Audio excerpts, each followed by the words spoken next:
Assalamualaikum guys, and in today's video I will tell you how to make scones at home. Here are the ingredients that you will need to make scones. So the very first ingredient you will need is self-raising flour.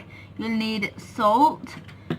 You'll need sugar, normal sugar, you don't have to be caster. You need butter, you need milk, you need this little brush to do the milk on the scones at the end. You'll need a knife, a plastic knife, and you'll need a bowl to mix the mixture. What you want to do is you want to pour in your flour in your bowl, and you want to pour in some salt, just a tiny bit, not too much. You need sugar. You can put sugar, like a lot of sugar, like as much as you want. It doesn't have to be one. And then you need to mix it really well so it's mixed properly. Now once you're done with that, you need to add your butter into the flour. Sorry, it's not dough yet. So you need to put in the flour.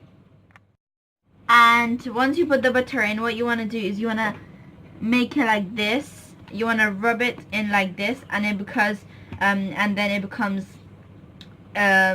breadcrumbs. It should have breadcrumbs in it. So keep on doing this. So now my dough looks something like this, and I'm gonna use a rolling pin to roll it, and it doesn't have to be too thin. Just scones are cut it and they look something like that. I'm gonna dip in the brush in my milk, and I'm just gonna put the milk on the top. These are placed in the oven, and I'm just gonna wait for 20 minutes to